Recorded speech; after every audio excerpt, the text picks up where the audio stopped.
We have heard about Joan of Arc, a brave French girl who led an army against the English in the 100 Years' War, and despite her young age, she managed to defeat the English several times. But how did this peasant girl become a military leader?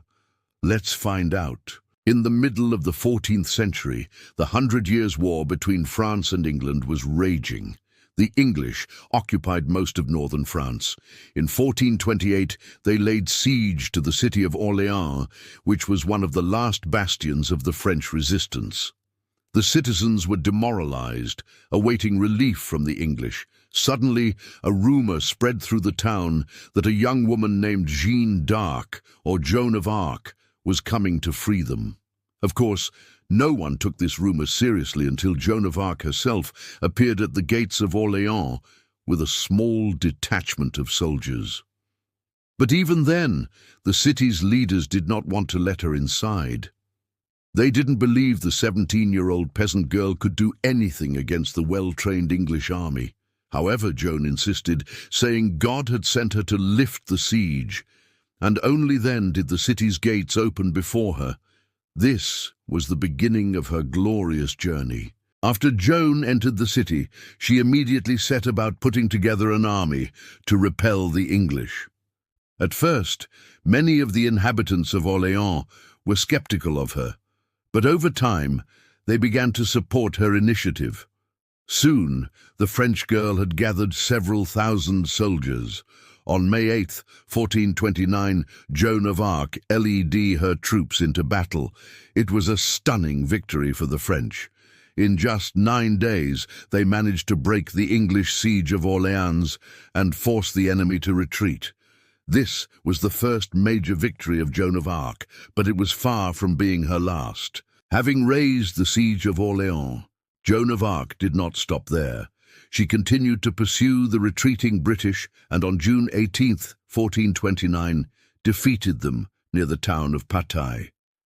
During the battle, Joan rode a white horse and wore a beautiful dress and armor. Despite her young age, she behaved like a real commander, giving orders and encouraging her soldiers. When one of the French nobles asked her why she wasn't afraid, Joan replied, "I am not afraid because I am with the righteous." That day, the French captured or killed many English nobles, including Sir John Falstaff, who was the son of the famous Sir Henry Bolingbroke, the future King Henry V. But Joan of Arc's greatest victory was yet to come. After winning the Battle of Patay, Joan of Arc turned her attention to the English stronghold of Troy. King Charles VII planned to recapture the city and crown himself the rightful king of England there. Joan of Arc led his army to Troyes on September 1429 and forced the English to flee the city. Charles VII was so grateful to the French girl that he crowned her a member of the royal family and allowed her to wear the Order of St. Michael, the highest order in France at that time.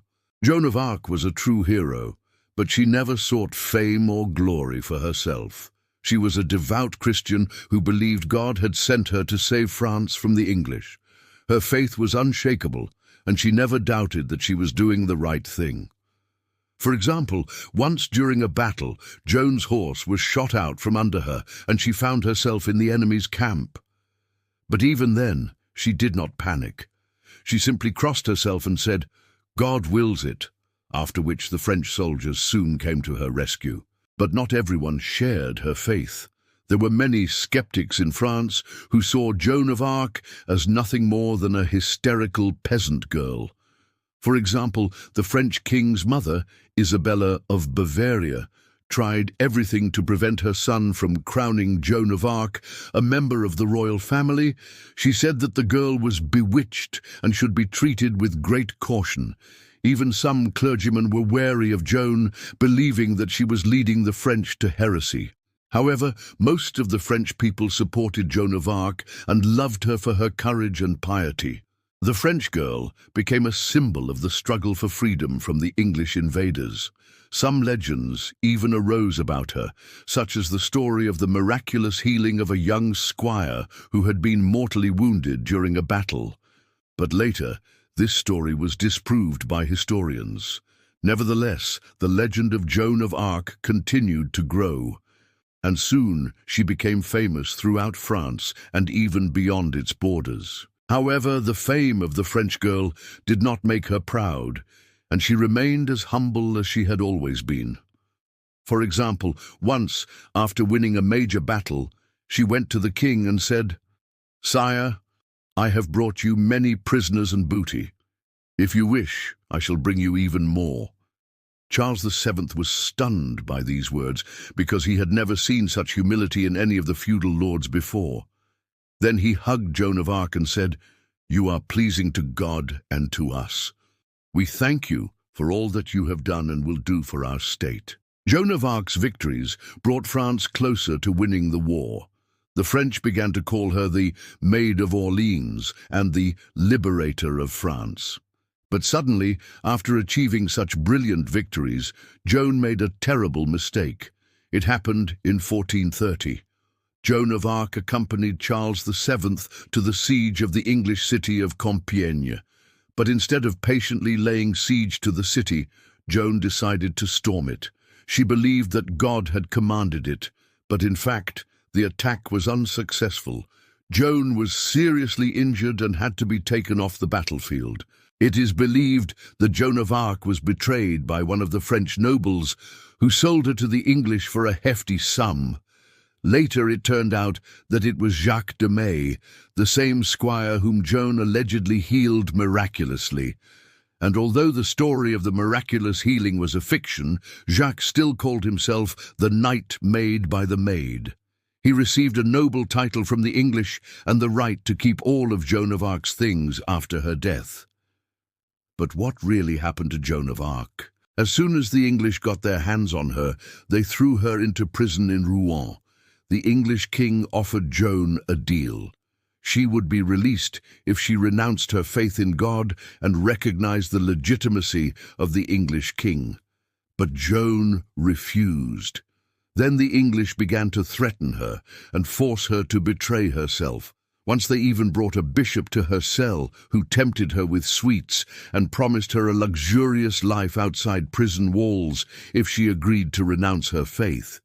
But Joan stood firm. On May 30th, 1431, Joan of Arc was taken to the old marketplace in Rouen. A large crowd had gathered there, along with many members of the clergy and high-ranking nobles. Joan was dressed in a black dress and made to kneel down. The trial began. The judges were 4 English clergymen who did not hide their hostility towards Joan. They accused her of heresy and witchcraft. One of the judges even claimed that God had abandoned the French girl and that she had renounced her faith in Christ. Joan of Arc tried to defend herself, saying that she had never committed heresy, but her words fell on deaf ears. After the trial, Joan of Arc was led out into the marketplace and burned at the stake. Throughout the trial and execution, the French girl showed incredible courage. She did not cry or beg for mercy. Until her last breath, she repeated, "O God, my God, why have you forsaken me?" After Joan of Arc's death, her ashes were thrown into the Seine River. But despite this, the legend of the French girl lived on.